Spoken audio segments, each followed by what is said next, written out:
Hi students, and welcome to today's live IELTS class.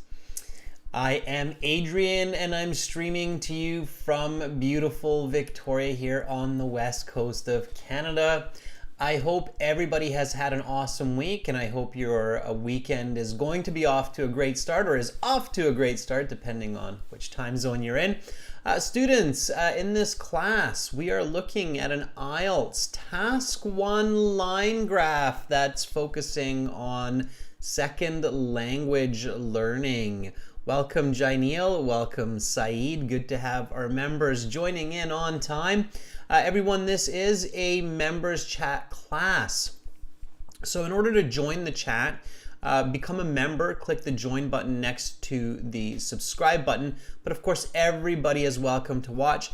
This is an academic IELTS Task 1 writing. For the general IELTS, it's quite a bit different. So make sure you pay attention to that. This lesson is presented to you by AEhelp.com for academic IELTS. Visit us there. For general IELTS, check us out at GIELTShelp.com. We've got tons and tons of materials on both of those websites to help you with your writing, reading, speaking, and listening parts of the exam. The websites look like this. This is our academic IELTS website here. You can click this big red button to join our premium package. We're an IELTS Test Registration Center certified agent, so you're in great hands with us. And join our many students who are successful in the IELTS exam. We help students every single day. For the general IELTS, it's the green background. Click this big red button there to join our premium package. Again, it's a one-time payment for lifetime access. Welcome Carolina, our chat moderator.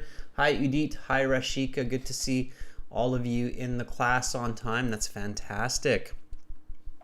All right, everyone, to get our app, Academic IELTS Help, General IELTS Help from your app store, and to follow us on Instagram, IELTS_AEhelp, GIELTS Help. Join us.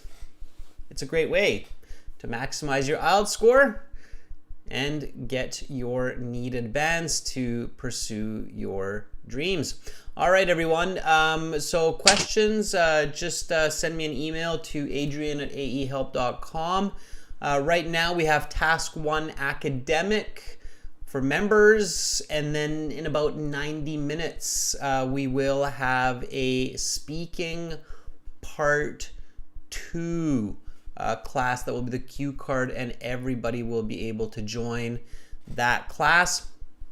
Okay, everyone, so before we get going here, just some important points. This is a very interesting mistake that so many students make on the IELTS exam. Many students write for pie charts and bar graphs and line graphs all the same. They actually kind of all write like a line graph.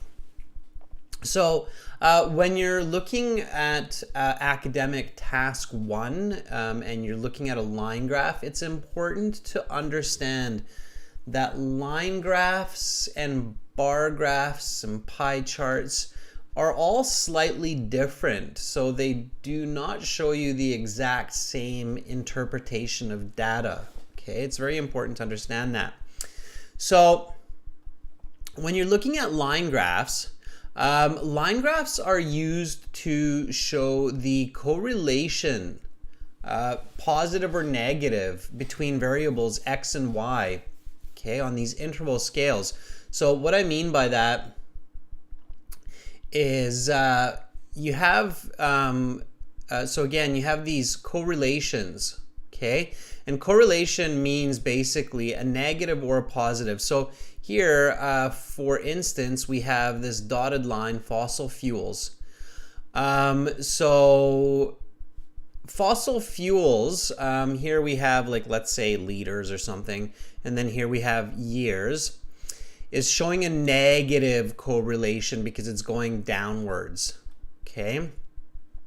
On the other hand, hydroelectric power is showing a positive correlation because it's going upwards. So that's what line graphs are used for. Now, this is not our line graph for today. I'm just giving you a quick idea of what line graphs are used for. They're showing correlations, and often they're showing these correlations over time. So time is one of the dependent variables. It's called a dependent variable. Okay. And then you can see some vocabulary here that's useful for line graphs. So you can say the dotted line, the solid line, segregated line, double line. And then you have gradual, like gradual increase or gradual decrease, slight, rapid, significant. We'll use this vocabulary as we're writing our task 1 for our question here that I will show you in just a moment. But again, remember that line graphs show continuity. So you're using present perfect, you're using the progressive form, it's change over time. Okay? If you're not exactly sure the reason for a line graph, it's good to read a little bit about the basic idea of using a line graph. Okay? Interval scales are, again, they're these scales X and Y. We call these interval scales because we have equal distances between the measures, like 1 year, 1 year, 1 year. Okay, now that's a lot of information, so you might want to rewatch this part of this video later and listen to what I said about line graphs one more time. But again, line graphs, they show correlations, positive or negative, on y, x variables that are the dependent variables, and they show change often over time.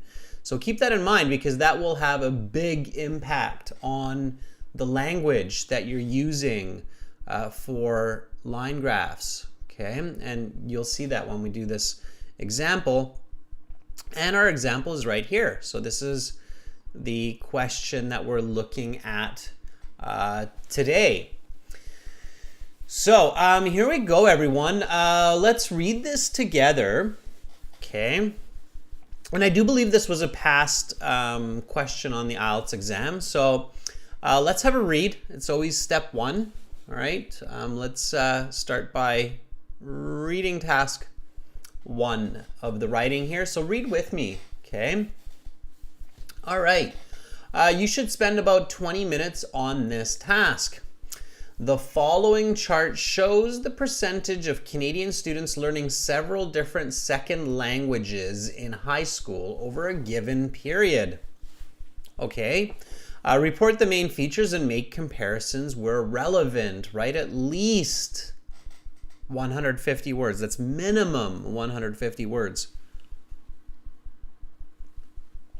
And yes, they definitely count the number of words. Okay.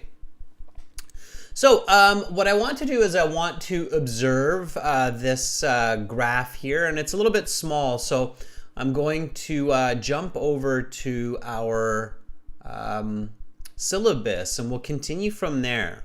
Okay. So let me just get in there. There's our syllabus. Again, remember, this is brought to you by AEhelp.com and GLShelp.com, this lesson. So join us there. And again, if you have questions that come up, just a reminder, you can contact me, Adrian at AEhelp.com. Okay. All right. So here's our line graph again. We've got it nice and big for you here, so it's going to be a little bit easier to see and read, hopefully. Okay, so once you've read the question, let me just read this question one more time. It is a good idea to read the question twice, just so you have absolute clarity, or as much clarity as possible. So the following chart shows the percentage of Canadian students learning several different second languages in high school over a period. Report the main features and make comparisons where relevant. Okay, so now I want to look at this graph. I want to look at it carefully, and I want to look at it from left to right, top to down. Okay, that's the way we read. That's the way we should read the graph. All right. So first of all, I have the title here, Canadian High School Students Second Language Learning. Okay, clear. All right. Let me just switch colors here. And then on the y-axis, so this is my y-axis that's going down here, I have the percentage of students learning. So this is the percent of students. And I can see that this is from 5 to 35%. And the intervals, right? So these differences are 5%. Okay. So I've got 5% differences there. All right. And then down below a little bit, you can't see it, but here we go. There we go. On the x-axis, I have, so the x-axis is going this way, okay? I have the years starting with 2006 and then going all the way till 2014. Okay, 2014 is kind of hidden behind my head, but it's there. It's just after 2013. So we've got intervals of 1 year and we've got an 8-year period. Okay, 8-year period. So I'm noticing all of these, okay? Am I done? No, I'm not done yet. I have to keep going towards the right. So left to right, top to down. Remember, you're always doing that, okay? All right, and obviously what I still need to pay attention to here is the languages themselves. So I have French, Spanish, Japanese, Chinese, other languages combined, and then here I have German.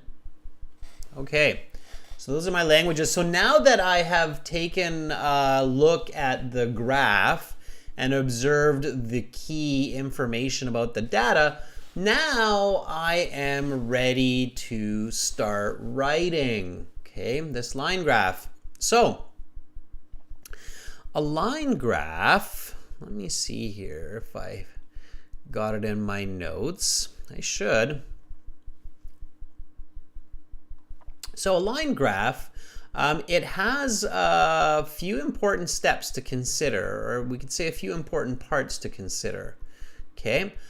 First, you have the introduction, the introductory paragraph. The introductory paragraph, it's quick, it's short, it's a couple of sentences.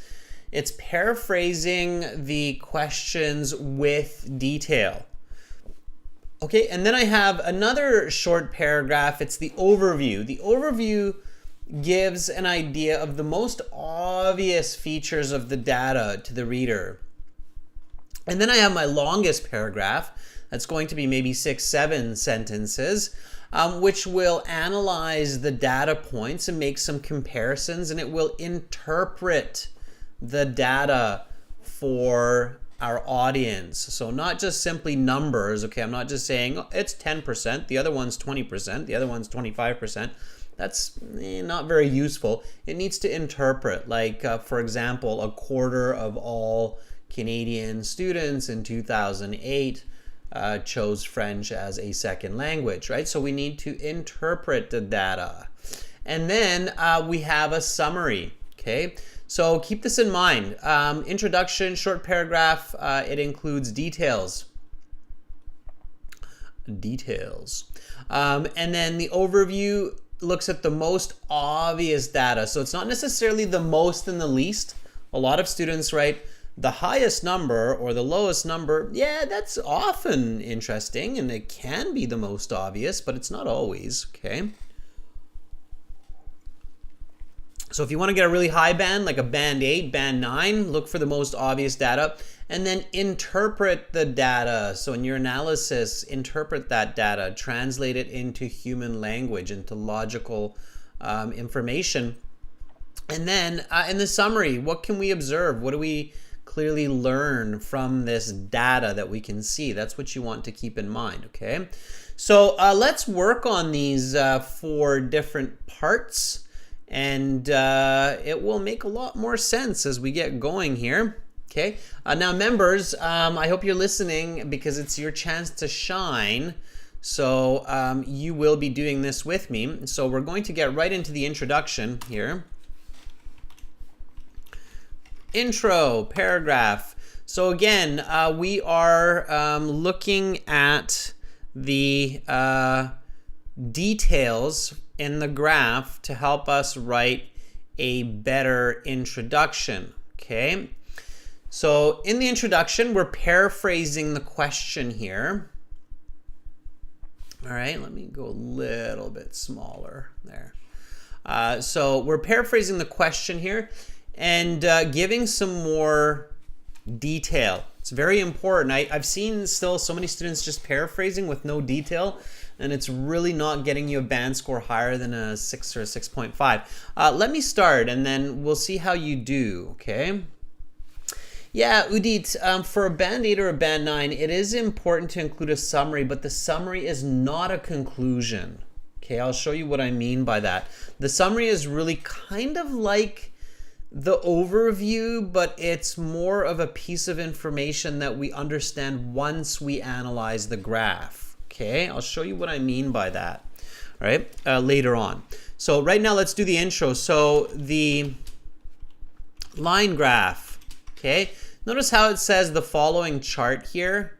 Okay, I don't say following chart because I don't know if my reader sees it or not. Okay, and let's go chart. Let's keep the same. So the line chart shows, depicts. Okay, shows and depicts have the same meaning. Depicts the ratio. Okay, percentage is a ratio. So if you have a certain percent, you have a certain ratio. The ratio of Canadian students learning, and then here it says several different second languages, okay? So instead of writing several different second languages, I can just write what they're learning. French, Spanish, Japanese, Chinese, German, and other. Learning French, or learning either French, Spanish, Japanese, Chinese, German, or other second languages.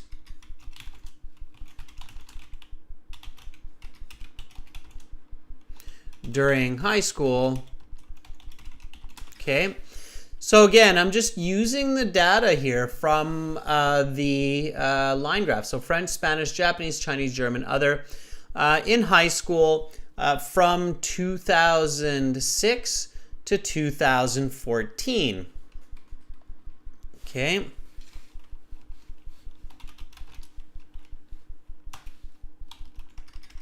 (2006 to 2014).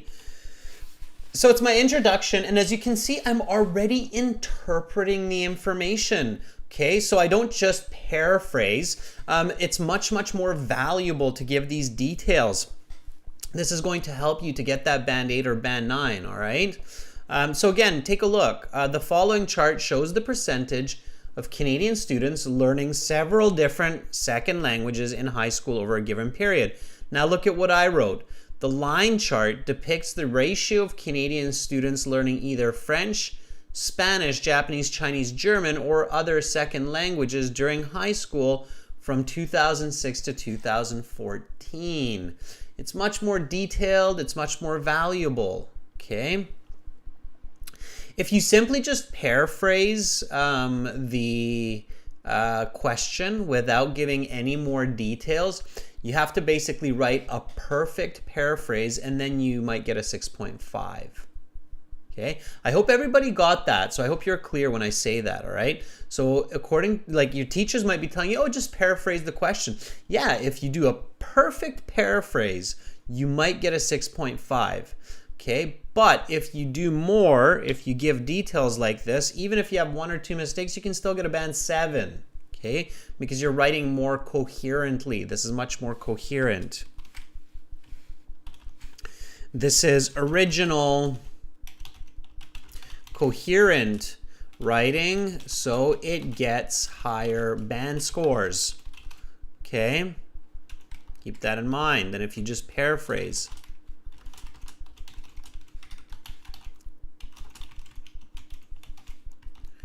All right. Okay, so we've got a few nice introductions here from our members as well. This is Jaineel here. Okay. Jaineel's really gone the distance. And Jaineel writes, so Jaineel writes, let me get it a little bit bigger here, Jaineel. Okay, so Jaineel writes, the line graph depicts the percentage of high school, let's do that, Canadian high school. Order of words, Jaineel, Canadian. Country modifies the noun, right? So Canadian high school students learning various foreign languages. You don't need learning various foreign because you have the languages. So learning German, Japanese, French, Spanish, Chinese, not and, because they're not learning all of these. It has to be an or, Jaineel. Okay. Or others between 2006 and 2014. The y-axis shows the rate of learning different types of languages from 0 to 35% with intervals of 5%. Use the number here, Jaineel, not the words, okay? So don't write words unnecessarily, like don't actually write the words 5%. Otherwise, it's good. It's like a band 7.5, 8, okay, without my corrections. So it's not bad, all right? It's still pretty good. It's still pretty accurate. Just be careful of these mistakes. All right, so let's see. All right, we're going off screen here, so I'm going to accept the corrections here, Jaineel, and then we'll bounce back on the screen to the proper visual. All right, okay. Okay, so Sanjay says the line chart compares the changes of pupils learning second language, French, Spanish, Japanese, Chinese, and other, German, in Canada, ranging from 5 to 30% over a period of 9 years. It's over a period of 8 years, I think, Sanjay, but that's splitting hairs. Careful with your comma use, Sanjay. Okay. Arda writes, the line graph illustrates the ratio of high school students in Canada learning French, Spanish, Japanese, Chinese, German, and other as a second language between the years 2006 to 2014. Saeed says, the provided line graph, you don't need to say provided, Saeed, it's just weird, okay? So just write the line graph. Illustrates the ratio of high school Canadian students. The natural way, everyone, is Canadian high school students. You always go nation and then the rest of your adjectives and noun, okay? So Canadian high school students who are learning various languages, learning from starting from 2006 and ending 8 years later, 2014. Saeed, definitely say it if you're not going to name the languages, like if you don't say French, German, Chinese, Japanese, fine. But at least say 5 specific languages and some others, okay? So at least give us the number of languages the line graph is dealing with, okay? So 5 specific languages and some others. All right. Rashika, the line graph illustrates the proportion of Canadian students learning various languages, French, Spanish, Japanese, Chinese, German, and other in secondary school in 8 consecutive years from 2006 to 2008. Yeah, it's good, Rashika. Students, other should come at the end of that list when you have your specific languages and then other, okay? And you don't need to write consecutive years, Rashika, because it's a line graph. So in line graphs, we tend to know that it's consecutive years. Consecutive years I might use for bar graphs or pie charts where it's not necessarily consecutive years, but line graphs are almost always consecutive years because that's the way line graphs work. So it's just kind of weird to write it, okay? Keep this in mind, students. This is an important point here, okay? So this is just an important tip. Stop tracking. Okay, this is an important tip here. You must not use words unnecessarily, like consecutive or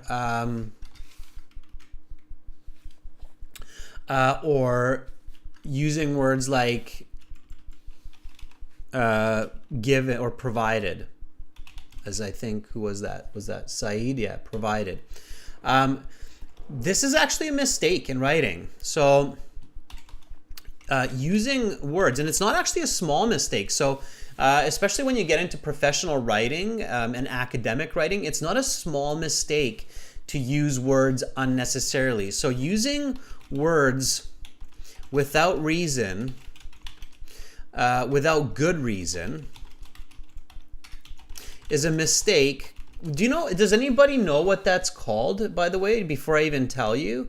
Members, do you know what that mistake is called when you're using unnecessary words in your writing? So good writing always sticks to useful words that have purpose, and when you do that and you write 200 words for task 1, that's how you get a band 9. Okay, so especially for those of you who have good English, this is a very important point, because it's one of the most common mistakes for students that have good English and should be getting a band 8 or a band 9. Yeah, so Arda says it's called wordy. So in everyday language we call it wordy, but in literature there's actually a word for it. It's called wordiness. Okay, so using words without a good reason is a mistake and is called wordiness in literature. And like I say, in professional university level writing, college level writing, it's expected that students have good grammar, good spelling, because especially these days you have grammar check and spell check. Most of us are using computers, so most of the mistakes these days for good writing is made with information, and the most common one is wordiness. Okay, and on IELTS they do look at the mistake of wordiness, especially from band 7 to band 9. So from band 7 to band 9, wordiness becomes a very important assessment for IELTS. Okay, I hope you keep that in mind, right? So now you know it's called wordiness, and you can Google that. So how to avoid wordiness. There's a kind of a fun Google exercise for you. Google how to avoid wordiness in my writing. Ask Google that question, okay? I bet you it will give you some great information on that. Okay, so pay attention to that, okay? Really pay attention to that as you're getting better and better in your writing. Okay, so we have our introduction. Now we want to write our overview, okay? All right, overview. And the overview is the most observable part of our line graph, okay? So here we have our wonderful, lovely line graph again. And now I want to see what is going on. So what can I notice? What are the most obvious kind of trends amongst these languages during these years? What do you notice, members? So if you're looking at the overview, what do you notice? I notice a couple of interesting points. So some of you might notice most and least and so on, but yeah, it's kind of okay. Yeah, everybody can see French is the most popular, sure. But still, there's another point that's kind of, for me, more interesting here. Okay. Yeah, very good. So Saeed says a lot of fluctuations. So you can see that there's a lot of these up and downs. Okay, I agree, Saeed. That's a very good first observation. We can see that there's like an up and a down and an up and a down and up and a down and up and down. And same with these. There's some ups and downs and here as well. Okay, and then here we've got some fluctuations as well. So maybe only Chinese that has a more consistent piece here. So yeah.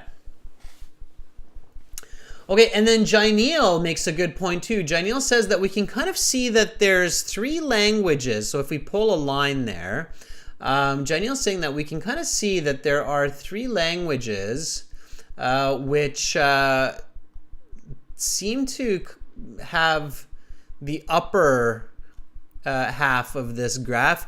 And then we've got another 3 languages that appear to kind of have the lower part, or we have 2 languages and then all the others. Yeah, I agree. I think that is the most interesting here. Okay. I agree. Yeah. And you know, why can't everybody not see my screen there? Okay. I'm drawing on my screen and I'm not sure why you cannot see it. Oh, okay. Sorry guys, I've just realized something. I'm surprised nobody's told me about this. Okay, let me do this. There. Like magic. Did anybody tell me about this, or nobody's telling me that you can't see what I'm doing on my screen? Okay.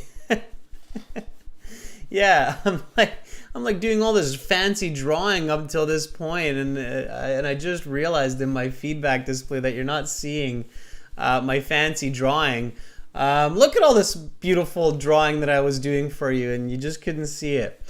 Okay, so once again, now you can specifically see what I'm talking about. Okay, so for our overview, yeah, now you can see that basically these 3 languages, French, Spanish, Japanese, are arguably the more popular second languages or choices of second language.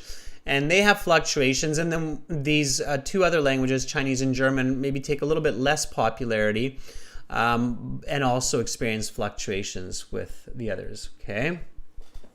Yeah, so now you see all my highlighting. Okay, everyone, so let's write this. Okay, so let's write this this piece of information for the overview. Okay. All right. So in the overview, at first glance, it is clear, and me personally, I'm not even going to write about French being the most popular because I can do that in my analysis. Okay, at first glance, it is clear that the popularity of second language learning of specific languages fluctuated over the course of the given, and here I can say given 8 years. Furthermore, it is also evident that French, Spanish, and Japanese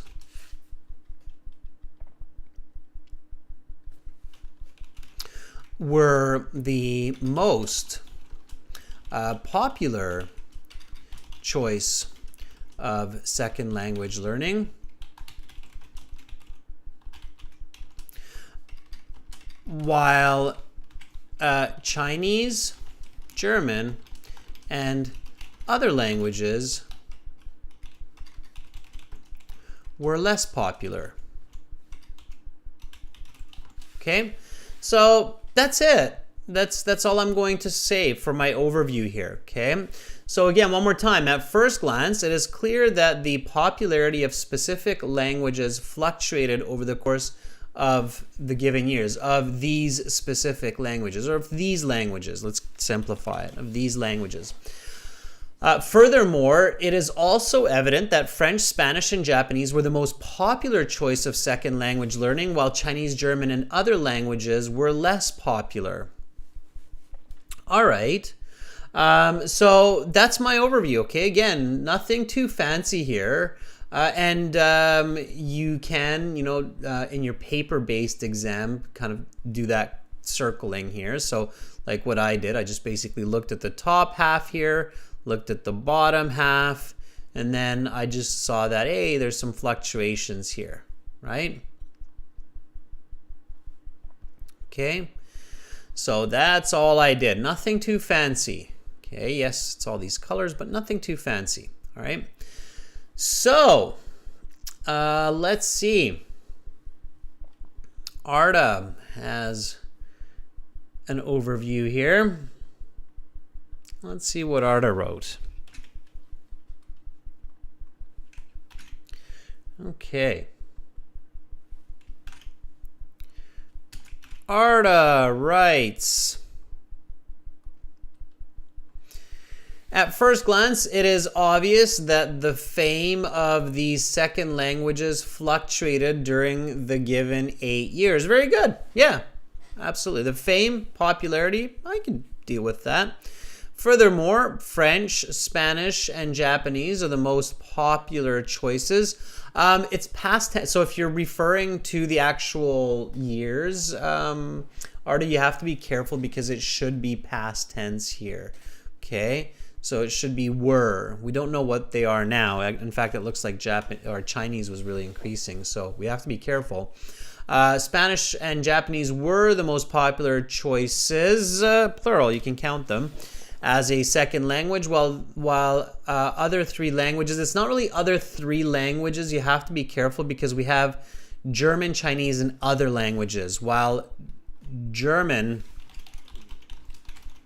Chinese, and other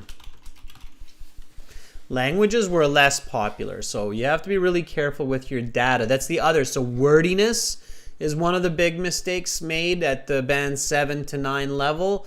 And the other one is information mistakes. So if you avoid information mistakes, if you avoid wordiness, that's how you move from a band 7 to a band 9. Of course, paying attention to grammar and vocabulary. Okay. All right. Kuwak, you cannot draw in the computer-based version on the chart, unfortunately. So you have to just do it visually in your head, Kuwak. Okay. Bakrat says, immediately it can be seen that there are a few languages that have a similar pattern, namely French, Spanish, and German. I think that's a bit of an awkward comparison, Bakrat, but you could do it. Okay, it's slightly awkward. All right. Udit says, overall, it seems to be very clear. That's awkward writing, Udit. Overall, it is very clear that the interest of Canadian students is mostly inclined towards French, Spanish, or Japanese as second languages. However, there are fluctuations for the less popular languages, comma, Chinese, German, and others, capital C, capital G, Udit. Okay. All right, good. So now we want to analyze. All right, so we want to analyze, and here I would just do a simple analysis. Okay, I would not overcomplicate the analysis. When you're looking at a line graph like this and you're like, whoa, that looks really complicated. How do I analyze this? Don't overthink it, right? So here we have the languages, and let me show you what I would do. I would just go from top down, okay, in this case. So go from here down in your languages. Let me get a bit of a bigger, there we go. So go from top down, okay? So number one, I would just talk about French. It's the most popular, it fluctuates, and then ends up there. And then number two, I would talk about Japanese, okay? and I would talk about how it fluctuates and then ends up here. And then number 3, I would talk about Spanish. I would definitely mention this point here where it exceeds the popularity of Japanese in 2009, and then maybe this point here. Okay. And then for German, I would mention just that there for number 4. And then for Chinese, I would go number 5. Okay, which is this. It's an interesting one. And then if I have some time, I would talk about others. But others, I would just mention the range here. Okay. Let me show you what I mean. So let me just start here, and definitely students, do not try to mention all the different fluctuations, okay, or variances. All right. Let me show you. So don't overthink it. Okay. Number 1, let's start with French. Okay. So French, I can see, is roughly about 27%, and its highest point, it's roughly 33%. So it's kind of this range here that it fluctuates in. Okay. All right. So let's keep it simple. Let's keep it simple. All right.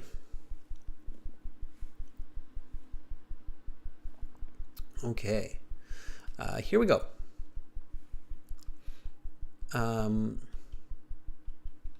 So the analysis, and again, you don't need to write analysis. This is just for your learning. Okay.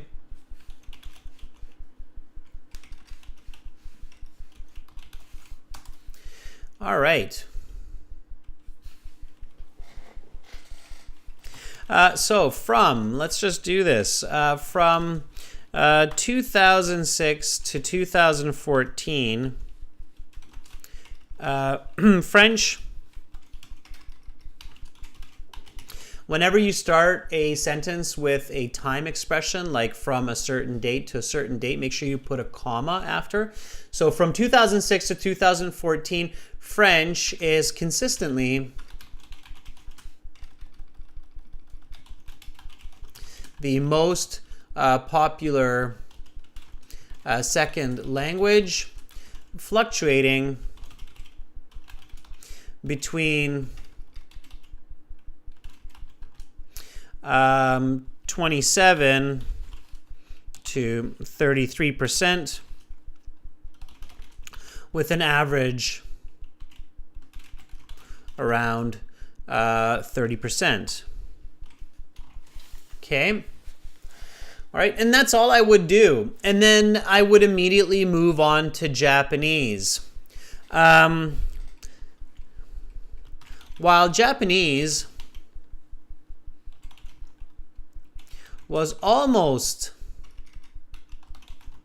as popular as French in 2006,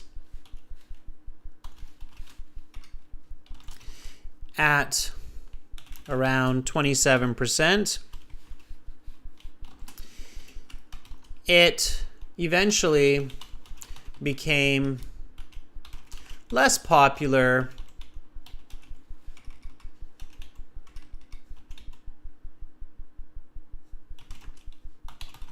over the next 8 years. And then here it's about 18%, 8 years. And by 2014,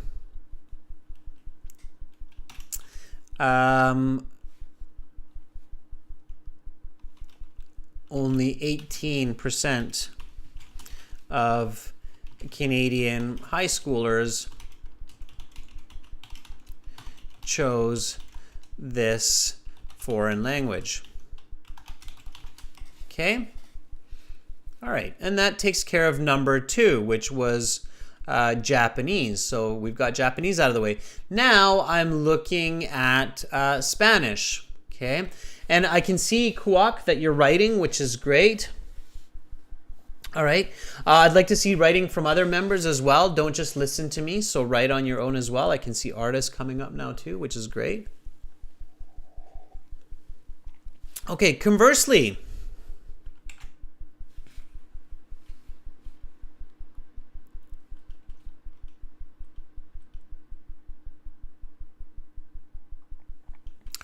So it's kind of the opposite, right? Because Japanese is becoming less popular.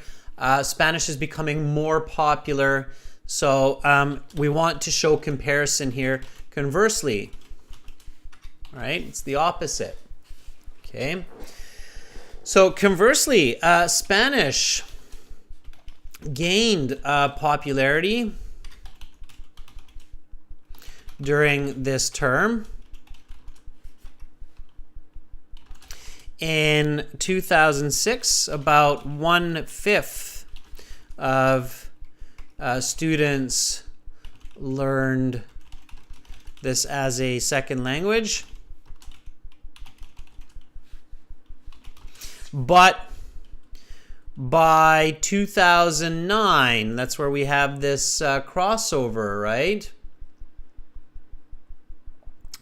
Where is it? It's right here, yeah. So around 2009, between 2009 and 2010. Okay. So as a second language, but between 2009 and 2010, Spanish exceeded Japanese in popularity, and by 2014, nearly a quarter of Canadians chose it as a second language.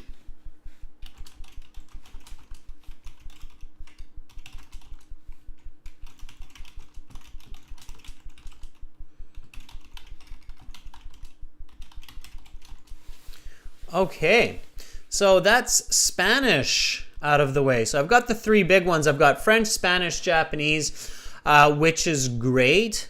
Okay.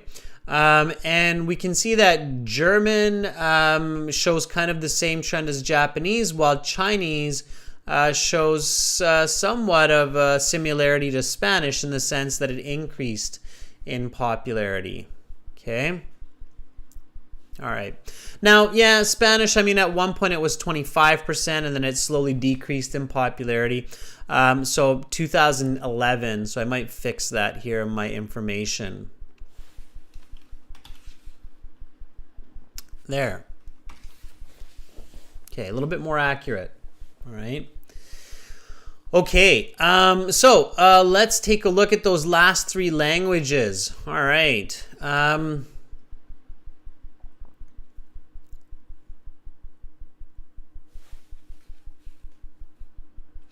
Now, if I'm running out of time in the IELTS, which I'm kind of am during the class, then I have to be really clever in how I write about these last three. And I probably already have like a good close to 150 words.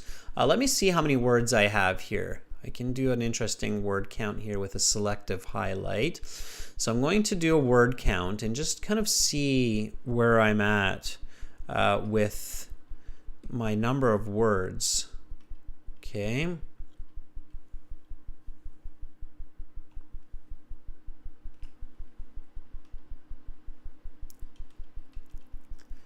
All right. There we go. Yeah, so far I have 176 words until this point. So I'm already at word count, right? And I haven't really even touched Chinese, German, and other languages, and I haven't even touched the summary. So I have to be careful, especially if I'm running out of time. So here, when I'm looking at this and I'm like, okay, well, if I write about Chinese, German, and others separately, I'm really going to run out of time. I don't want to take time away from my task 2, but I do want to have a complete essay, so I can't just ignore these 3 data points. Okay, so I'm going to combine the information with these 3. Okay, all right. So I'm not going to go into a lot of detail, but I will explain the most important points. Okay, so Chinese, German, and other languages fluctuated between 2 and 15%. Okay.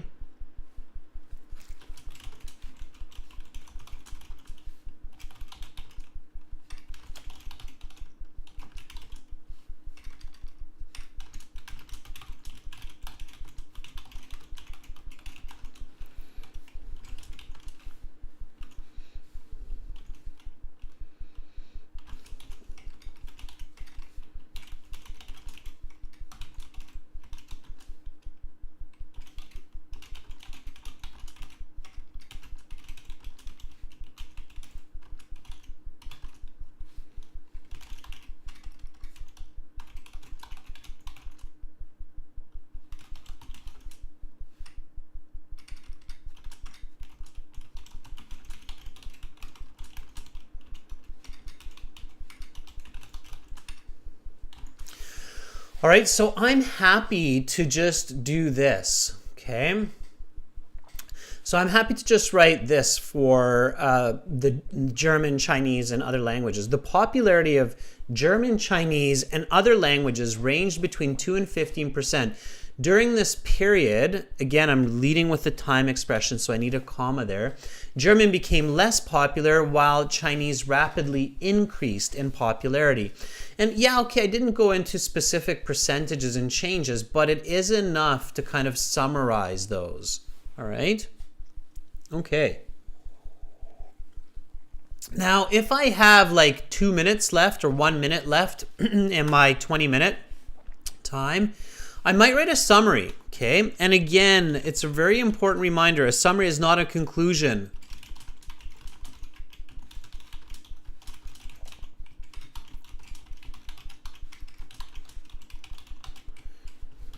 Okay, you're not giving an opinion. You will lose marks if you start to give an opinion on the details or the data, okay? So you cannot give an opinion. This is just a summary, okay? This is just a summary, all right? So something that we can learn from the graph. So when we're looking at these data points, we should be able to learn something interesting. And what we basically learn is that while French remains the most popular second language, other languages among Canadian students change in popularity. And that's all I would summarize. Okay, so in summary, this line graph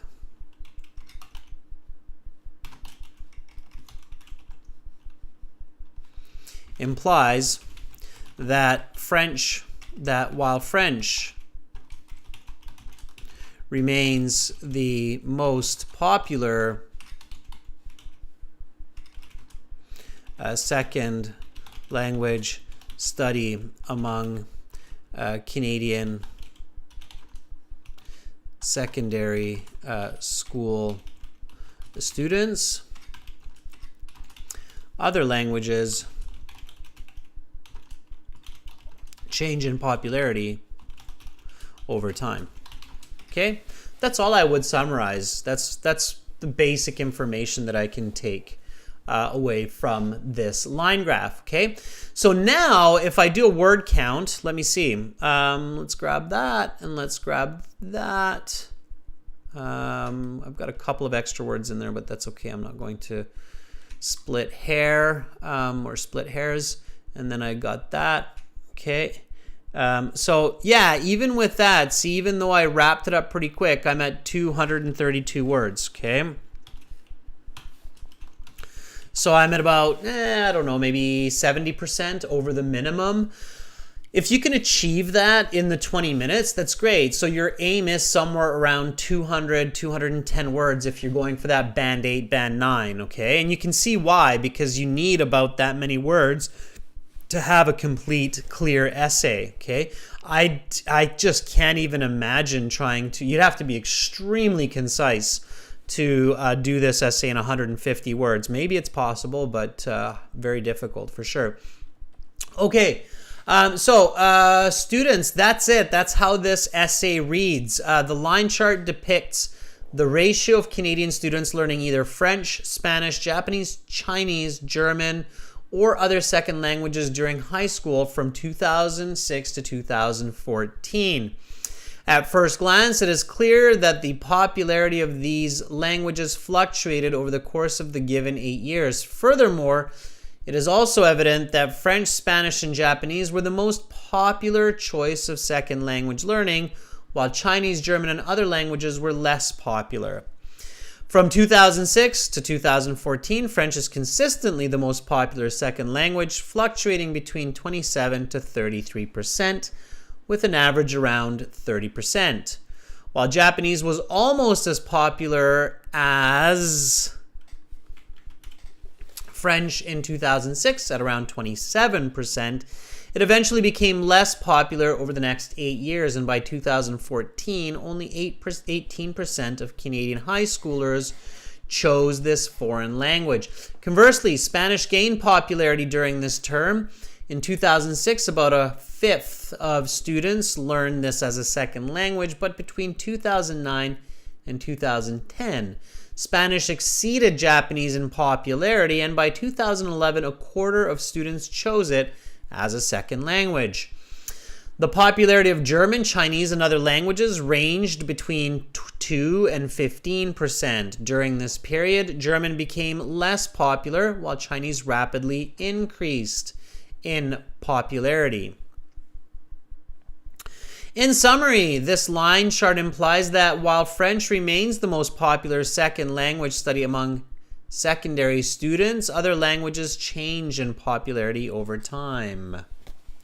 Okay. Yeah, Kuak, you can say ultimately, sure, instead of summary. Yeah, that's a good question. Arda says, yay, I finished mine as well. Good job, Arda. Yeah, I can see your summary there. And that's what you want to do, students. So that's how you roll out a high band essay. Okay. All right, everyone. So again, remember, in order to improve very, very quickly, visit us at AEhelp.com for academic IELTS and GIELTShelp.com for general IELTS. Get the world's best learning materials and begin your journey for that high band score. Again, it's a one-time payment for lifetime access on these websites, so you really should check it out. This is our General IELTS website here, and all you need to do is click this big red button to join the premium package. For academic IELTS, it's here, and you just need to click that big red button to join us there. Thank you so much, members. I will be back in 30 minutes with IELTS speaking part 2 cue card. Okay, so don't go too far. Stretch your legs, hydrate, drink a bit of water, and then come back and get ready to practice some speaking part 2. We will have volunteering today as well, so it'll be fun, it'll be exciting, and it'll be good learning. So hopefully I will see you all soon. I'm Adrian. I'm signing out momentarily. Bye for now.